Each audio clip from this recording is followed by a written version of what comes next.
Hey, everybody. How is it going? How are we doing as everyone is joining us in live today? Drop a comment. Let me know. I got to find my comments. Where are my comments? Drop a comment. Let me know where you're from. Let me know where you're chiming in from. Are you in the West Coast? Are you in Cali? Are you in, are you in the mountains? Are you in Florida with me? It was beautiful. It's so beautiful today. It is sun shining and warm and cozy. This afternoon is going to be hotter than this morning. This morning I had a jacket on, but today we are here. As we jump in, let me know where you're from. We're here today. I am excited about this topic, guys. Today, this is purely tactical. Okay, so this training live today is something you do not want to miss. Take your notes and go back and listen to it. I'm going to give you the top report writing tactics I can share with you that are working right now, that are expected and that you should be using inside of your reports. This is not what to put in the report necessarily, because that might be based on your medical record. This isn't necessarily the type of report, but it's something you should include in all your reports. And so I think the tactics behind some of this, where I get some of our own coaching students who say, but should I use a hyperlink? But should I put this? How do I list my references? So things like that, that I want to provide clarity on and share with all of you here so that you can see and know for yourself what makes a really good report and what's expected as we start to lean into, and attorneys really leaning into leveraging technology so that you have an advantage when you are positioning yourself with your reports. So number one, I want to mention your reports are an educational document, okay? Even if you're an expert, right? It's an educational document. If it's the facts, if it's a chronology, if it is an expert opinion, you are educating, right? So make sure as you do this, that you're including things that you're referencing as you educate. So that's one of the things I want to talk about, is just some of those elements as we lean in. Let me see where we can pull this up, Carrie, so I can look and see I can't see any of my comments, girl. What's going on? I'm going to go back and look in the group and see. We're going to pull up and just make sure you guys comment. Let me know that you're here with me live. Carrie, I don't see us in the Facebook group yet. Are we dropping in to the Facebook group today? Let's make sure we get live inside of the group. I see us live on some of our other platforms. Fantastic. Well, let's dive in. Carrie, can you hear me?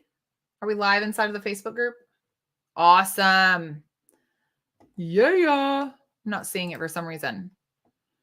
Okay, so let's jump in. I have a whole list. So I'm going to hammer through some of these because I have a list. But I want you to go back and listen to this again. I want you to write this down. It's super important for you to take notes and jot it down, because these are things you're going to want to include in all of your reports, okay? Like I said. So here's a quick tip.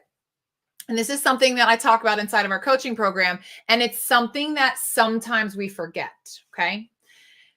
Tip number one, for your top report writing, don't use names like that are general. Let me rephrase that. Don't use titles that make it sound general. Here's an example: the nurse, or the doctor, or the ER physician. You want to make sure you're using Nurse S. Edwards or Dr. Billy Bob, for the ER physician. Use the names of the specific people you're referencing in the medical records. To say the nurse means I'm going to say, if I'm an attorney reviewing this chart for the first time, reviewing your report, I'm going to say, what nurse? Who nurse? The ER nurse. Okay, what's her name? Because there could be 4 ER nurses involved. So use very specific names. Don't use general titles like doctor or surgeon or nurse or radiology or whatever that is. If you're referencing a department, then you need to actually use the term and the word department. That makes sense? If you're referencing a unit or a floor, which we call units, then you're going to use that unit word or department. You're going to be consistent throughout the entire report. But to use general names like the nurse is super confusing, because to go back and read through it, it's like, but which nurse? Okay, what nurse? To use general terms for medications is also wrong. The diabetic medication, which one? Use the terms of the medications, use the names of the persons that you are writing and documenting about. Okay, so be very specific in that manner. Be specific. Number 2, here's another one. Use hyperlinks. If you're not hyperlinking resources and data inside of your reports, you're behind the times. We've talked about, well, I can just add all that in on an index in the back. You can, but why not hyperlink it? Because with the technology we have nowadays, you should be hyperlinking. Okay, hyperlinking data and resources and value-based articles, those are going to be extremely valuable when someone wants to actually reference that report. And to take this one step even further, you can actually highlight, if you have that report saved, that article saved, if you have gotten that article in a PDF format, you can actually highlight the most important pieces inside of that article, and the attorney can reference the directly highlighted areas. Okay. There's a lot of value in that. It makes your reports more concise. It makes everything more seamless. It means that I can hop from you telling me about CRRT to an article that references that. And in that article, I can go directly to the highlighted section that gives me the evidence-based information that I need as an attorney to turn back and say, yes, and that's exactly why this is relevant. It's the proof. So make it easy for them.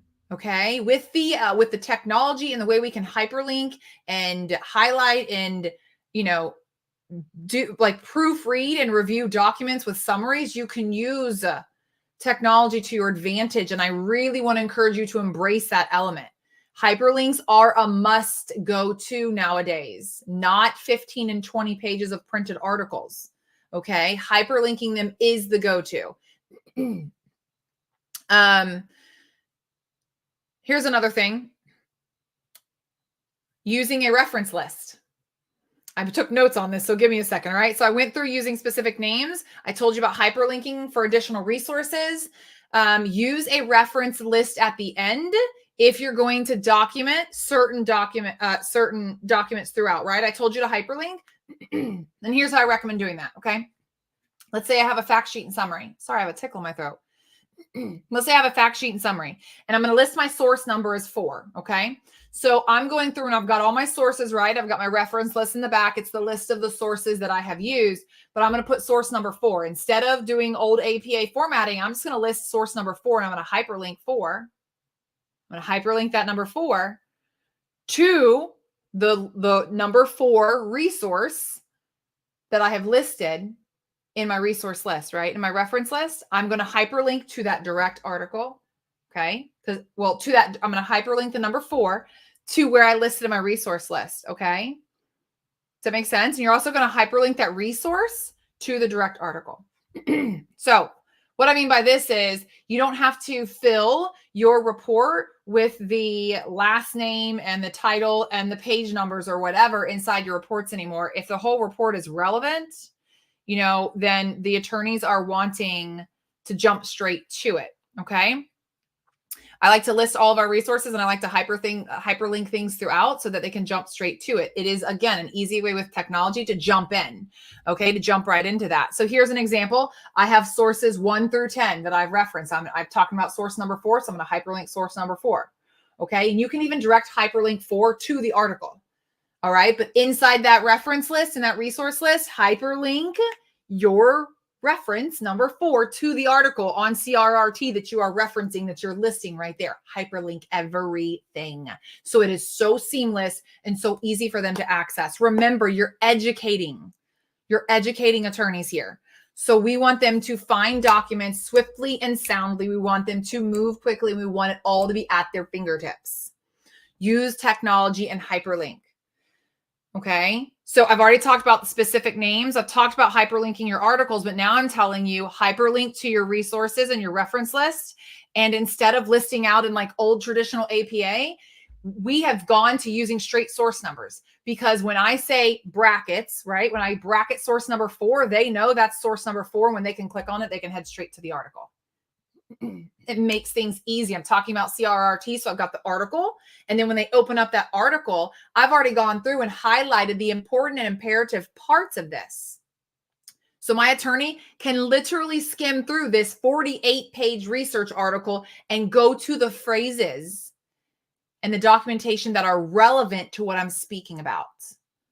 Because they don't want to read all 20 pages. Who wants to go through that? So highlight it for them so that they get to go directly to the source and the information that you found so valuable. It's an educational component that is honestly game changer. Okay. It's going to elevate your reports and set you up. It's just going to put you to the next level. Okay. Here's another one. This sounds easy and it sounds simple, but make sure you use page numbers in your footer. I can't tell you how many reports I've seen that don't have page numbers. And I'm like, but is this it? Because it sounds like you cut off in the middle of something here. So make sure you use page numbers. And when you use page numbers, it should say 1 out of 6, 2 out of 6, 3 out of 6.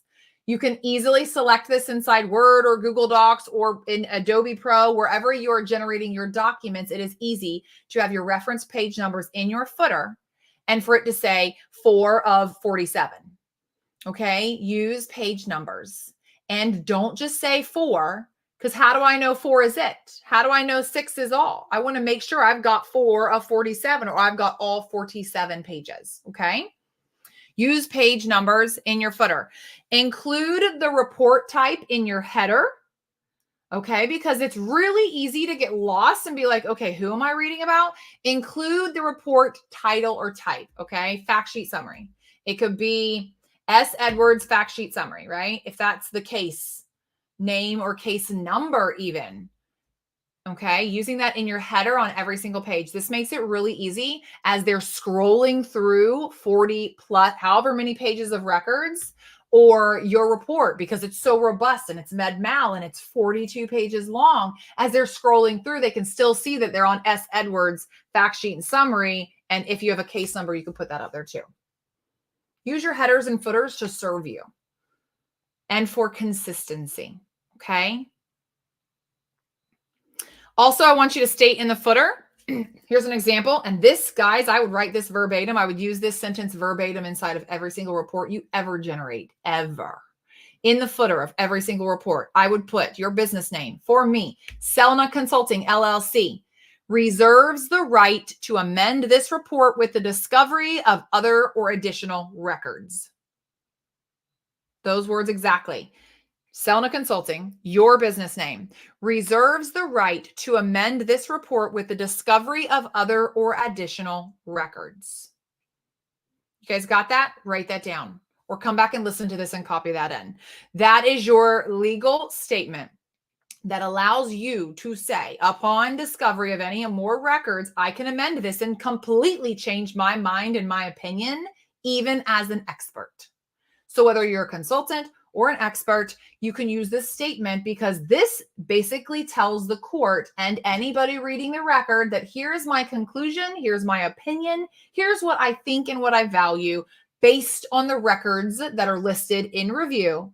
Because you're always going to do that too, is list the records you reviewed for that report so that the attorney knows Stephanie looked at the radiology reports. She looked at 47 pages of an ER visit on this day. She looked at 21,000 pages, which I'm going to break up, right? This many pages, this many inpatient records. This is the outpatient. So they're going to see a list of every single record that they sent me that I have reviewed to come up with this conclusion and concoct this report. That statement, Selna Consulting, LLC, reserves the right to amend this report with the discovery of other or additional records, allows me to change my mind and go complete 180 if I want, based on the discovery of new information. Okay, so make sure you have that in. Okay. How are we feeling? Is this valuable? You guys give me a thumbs up in the comments if you feel like it is valuable. I'm going to jump in because I've got more. I've got a handful more quality top report tips that I want to share with you because these are important. And I'm sharing these with you guys because these are elements I see when we have nurses come through our Business Kickstarter program. These are some of the things that some are missing. You want to bring your report writing tactics to, you want your report to stand out. You want to position yourself and distinguish yourself from the crowd. Do this. Okay. Do these. Here's another quick tip. Pick a format for your dates. Okay. I see this in chronologies and I see it in fact sheet and summaries. I will see some people do November 24th, 2024, and then some will do November 24th, 24. Some will use dashes, some will use slashes. Fine. I don't really care what you use. I don't even care if you use dots. The traditional way in America to list the year or the date is month, day, year. Okay. If you're going to flip the month and the day, just don't do it. Don't do it. In other countries, it's day and then month and then year. When you're doing it for here in America, it's month, day, year. Okay. You can say January 5th, 2024, but if you're going to spell out January, then you need to spell out every other month. If you're going to put 01/24/24, then you need to make sure that your year is a 2-digit year and you are using slash marks, and that your month is a 2-digit, your day is a 2-digit, your year is a 2-digit. You can use 1-digit months. You can use 4-digit years, 2024. Whatever format you choose, be consistent through the entire report. Switching little things like that, believe it or not, gets confusing. I have read reports where I'm like, is that a date? Because now I can't tell because there's no year. So, or wait, is it the month that's missing? Because it said January 24. And I'm like, is that January of 2024 or is that January 24th? And then what year is that? Does that make sense?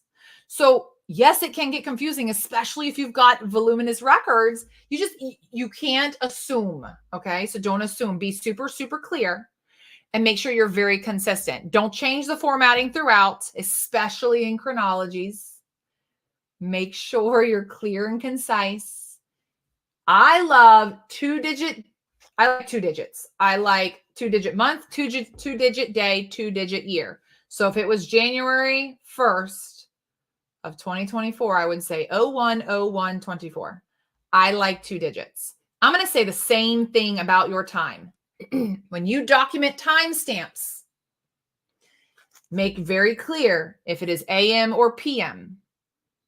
I like to use military time because we use it in the hospital, because the medical records show it. Typically, I have had a case. I have a handful of cases where I thought, I can't list this in 1839 because the records say 6:39 p.m. So it would get confusing flipping from the actual medical records into my report to be like 6:39 p.m. and 1839, right? So now I'm making someone do work and convert, and I don't want them to have to do that. If the records are using 24-hour time, if they're using military time, you should be formatting your report in military time. Make it easy for them to flip and reference back and forth. Okay. Make it easy. If you're going to do AM and PM, make sure that you're formatting the same. A.M. or AM without a dot. Decide what you're doing and stick to it. Some people have said, but one's right and one's wrong. Here's the element of it. Just be consistent, because the inconsistency is super irritating. And I have seen attorneys completely gawk at reports because the smallest things like that, the inconsistencies, make it feel unprofessional. Okay. Those little tiny clerical, grammatical errors are going to wreak havoc on your reputation. So just be professional and stay consistent. All right. Dates and times, stay consistent. Pick your format and stick to it through the entire report. I say through all of it. I say through your whole career. I just like 2-digit month, day, and year. So I always use them because I like it and it makes sense and it's easy for me and it looks good. It's easy on the eyes. It's my attorney. No one's complained about it. So there we have it. So we use it. Okay. Here's another thing. Numbering lists inside of your records. Okay. If you're going to number, I just say, don't do it. First of all, don't number a list. If I say, here is a list of, here's the past medical history, and I number it 1 to 24, an attorney might wonder, is number 1 the most important diagnosis? Or are you just generally making a list with no apparent order of hierarchy or importance? Or is number 24 the most important diagnosis? I say don't use numbers unless there is a meaning behind it. Use bullet points or the little dashes. Okay, so a general list of medical diagnoses or something that is a list in no apparent order and serves no apparent importance, no matter how it's listed. I say medical history of surgical medical history is easy because you're just listing them out, right? They have CHF, they have diabetes, they have hypertension, you know, they have all these things, but in no order of importance, these are listed. If you're going to list and use numbers, then make sure you're telling the attorney in the report that you've listed the diagnoses from 1 to 10 below, the most important and most concerning being number 1, or is it listed from least concerning to greatest concerning, which is number 10? Make sure you say that so they're not wondering. It is a pet peeve of mine and a lot of attorneys I've worked with. If you are using bullet points and all of a sudden use a numbered list, they want to know what it means. I would say the same thing. What does it mean? You were bullet pointing everything and now it's a list. Oh, that doesn't mean anything. So you just switch formatting in the middle of the report with no intention and it serves no purpose. That gets confusing. Don't do it. Don't do it. Okay. Make sure if you are going to use numbers that it has intention and purpose and meaning, and then tell them.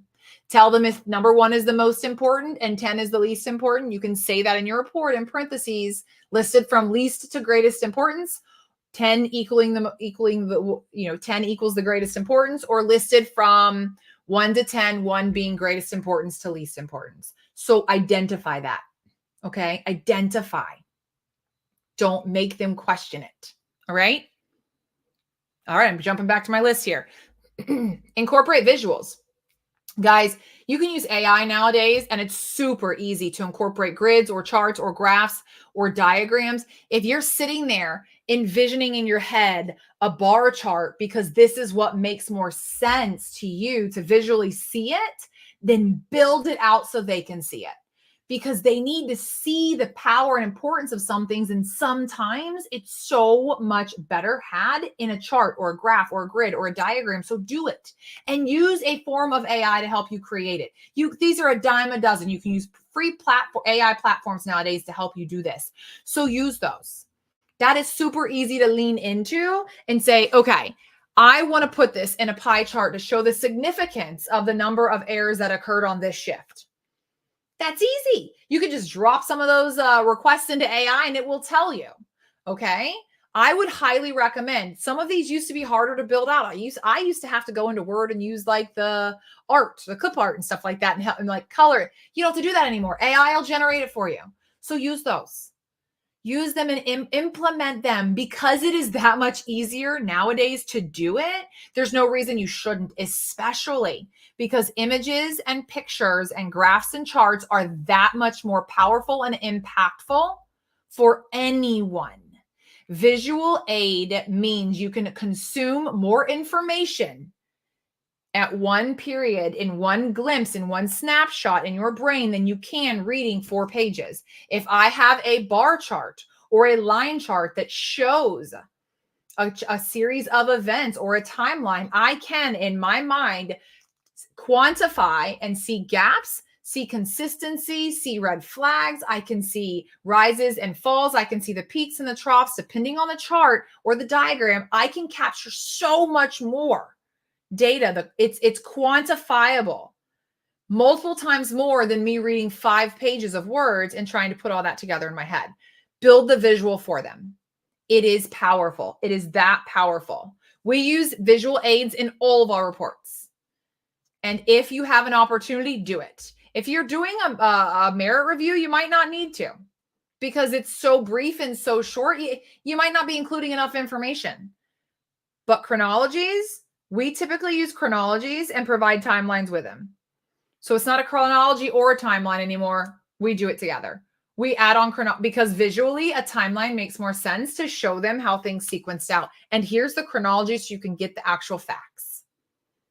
Make sense? In our brief reports, if there is anything that is like more than 3 or 4 in quantity, we're using charts. Here's a perfect example. A patient who is on a lot of medications that impact consciousness. Well, we did a bar chart for that because it was really easy to show that the 34 medications she was getting 2 and 3 times a day in the hospital, 22 of them in a bar chart, 22 of them impact her level of can have an impact on her level of consciousness, while the others may not, like Pepcid, right? So the fact that we could actually create a visual aid for that shows how powerful it is to understand this many medications that alter her level of consciousness, and she's not on a fall protocol and isn't being monitored for falls is ridiculous, to say the least. All right, so that's just an example. All right, moving on. Use a table of contents.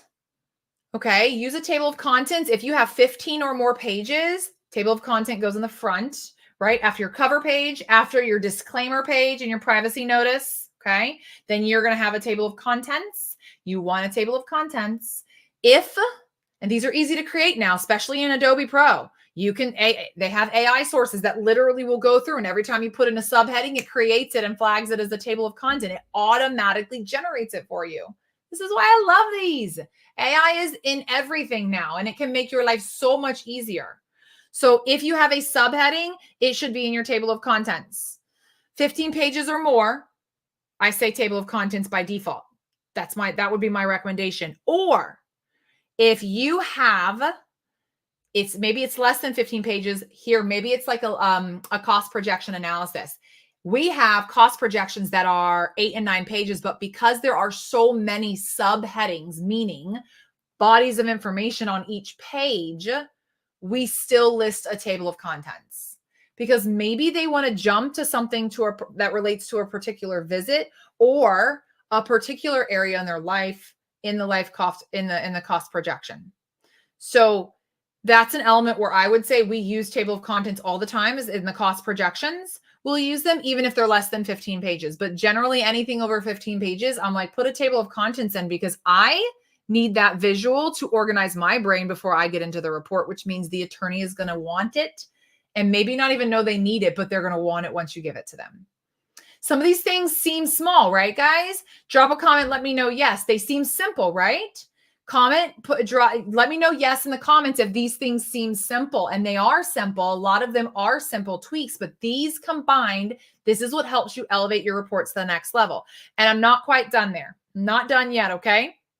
A table of contents, again, to jump to the important sections and flip through makes it a lot easier. Here's another tip. Reserve italicized for direct quotes. Generally, you're going to obviously want to do the quotation indentation, but I say reserved italicized for direct quotes or it doesn't have to be direct word quotes, right? It doesn't have to be like Stephanie said or Nurse S. Edwards said. That would be a quote. You would italicize and you would use the quoted and the indentation format. But if the record shows this, and this, then italicize it, okay? So there are times where you're going to directly reference and use verbatim the words from the records, and that can be italicized as well. I say that because you can italicize and you can bold. Don't flip back and forth without any intention or purpose, because that also gets confusing. The attorney's going to say, why is this bolded and why is this italicized? And if you say, I don't know, it just looked better like that.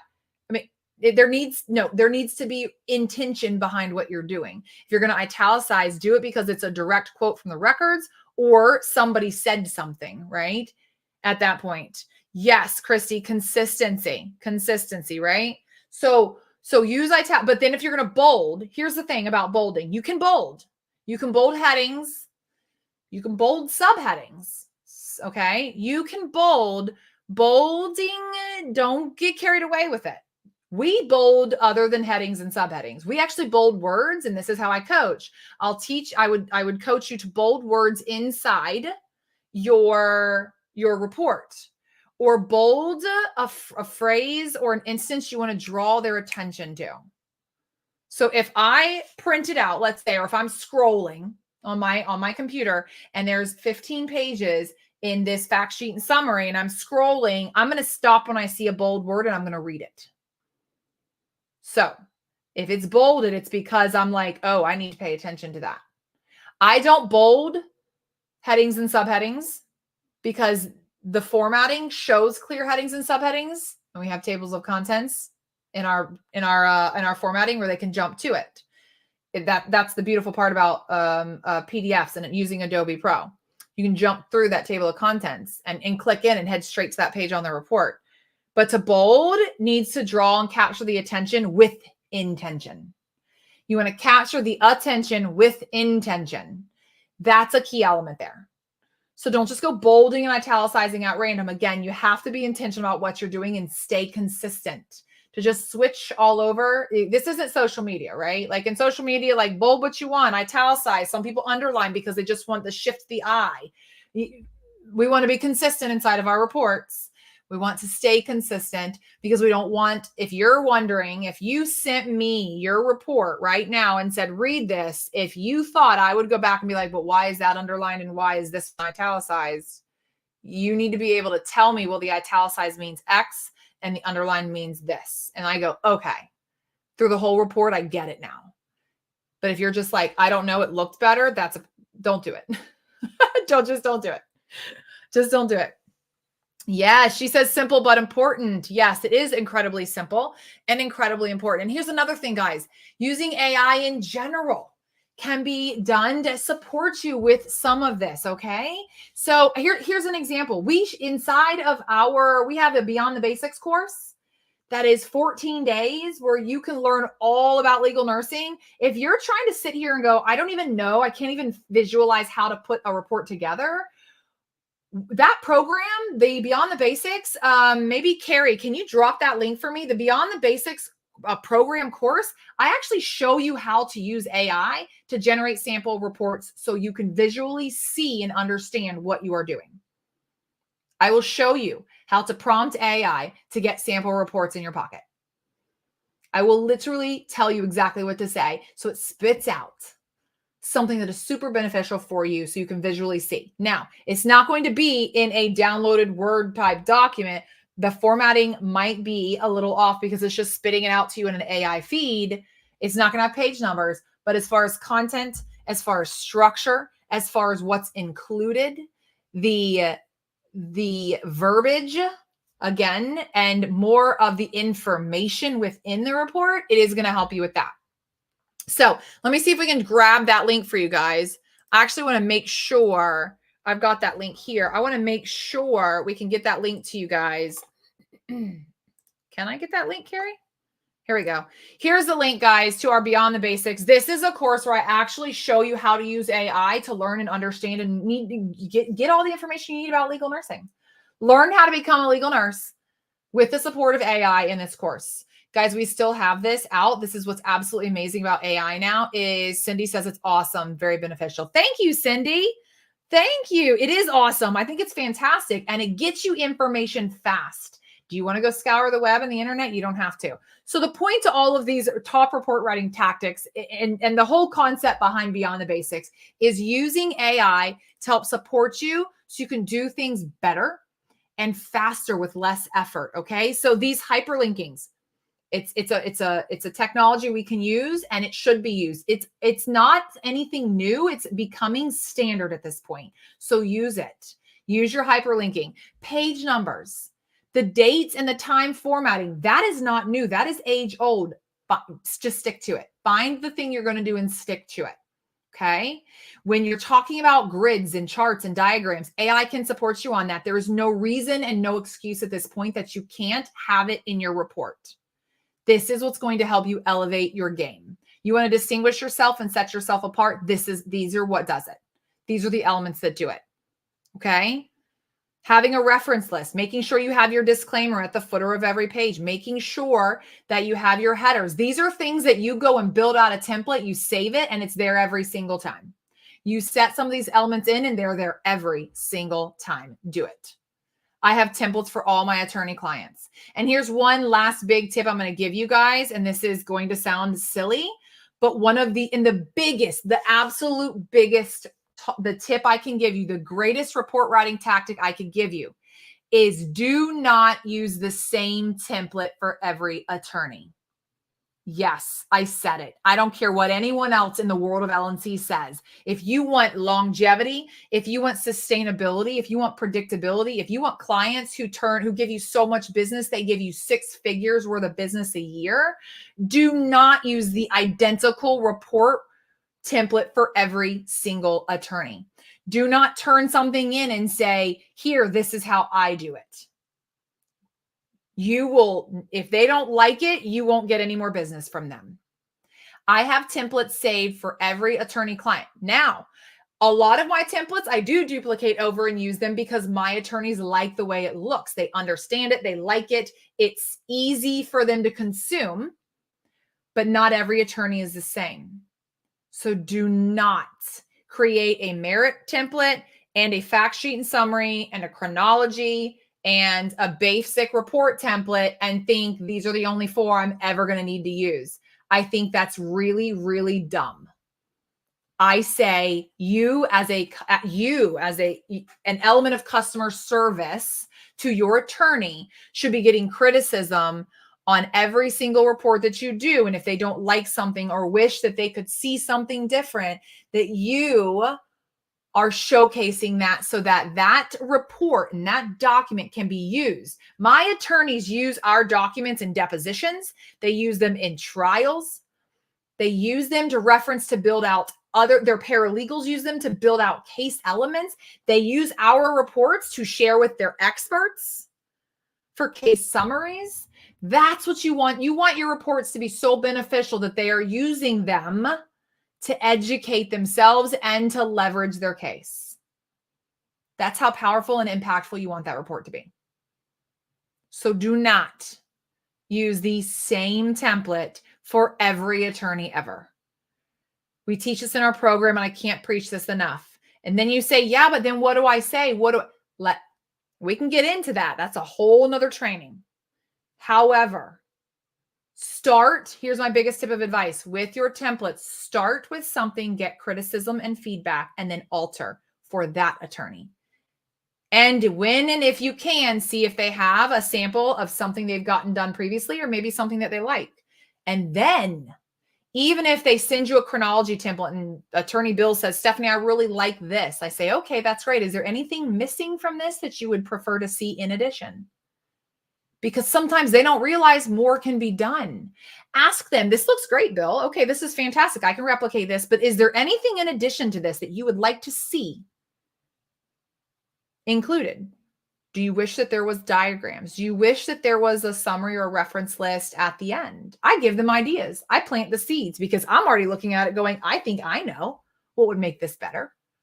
So I'm going to give the idea. I'm going to plant the seed. And sometimes I will give them the version they want. And then I'm just going to give them the upgraded version that I did. And 99.9% of the time, they're like, ooh, this one's better. I want these now. And I'm like, fantastic. Is there any other element you would like to see inside these reports? Because we can also generate grids and diagrams. Like I said, it's very standard for us. We, with every chronology, include a timeline now because it's silly that it's just silly not to. You can use AI to literally create a timeline off of your own report. So do it because visually it makes things that much easier. Ours is standard. It takes hardly any time. We still have to review it because AI can get things wrong, guys. So don't just plop something into AI and then copy it over and be like, oh, all right, it's done. AI is a bot. It is not you. So always review. You don't ever want to go back and tell an attorney, I got that wrong because I put it in a bot and I didn't quality and fact check it. So don't do that. Okay. Guys, we dropped that link in the Beyond the Basics course. Cindy said it's awesome. We have another one said it's awesome. If you are looking to incorporate AI into LNC and understand how you can become a legal nurse, we have leveraged AI to help you do that for pennies on the dollar. So check out that link if you are interested. And if you have any other questions, drop them in the comments. Let me know. Tell me, write the word. If you think this has been beneficial or today has been helpful, just drop some love and, tell me yes in the comments. Say yes in the comments if this has been super beneficial. And if you want to learn more about how you can create a profitable and sustainable, predictable legal nurse consulting business, comment the word support in our feed anywhere. And a member of my team will be certain to reach out to you. We are happy to provide you. We have thousands of hours of videos recorded that are absolutely free to you. We have lots of resources. We can support you so that you can make a decision on whether or not having a profitable legal nurse consulting business is something you would like to partner on or venture down. Fabulous tips. April says yes. Cindy says yes. Awesome. I love it, guys. I appreciate you. Thank you for joining me today. And we will see you here next Thursday, which is Halloween. Ooh, we're actually pulling up a cool, we've got a cool training we're going to pull back up next Thursday to show you on Halloween. It is themed. It's themed super appropriate. Okay. So we'll pull in, thanks guys. Yes, we'll pull that back up for you next Thursday right here inside of our Thursday trainings. So you guys can watch and view that. And so be on the lookout for it. All right. Every Thursday here on multiple platforms, we'll be training with you guys, offering you tactical, emotional, and service support that regards that you're growing your business as a legal nurse consultant. I'll chat with you guys soon. Have a great day.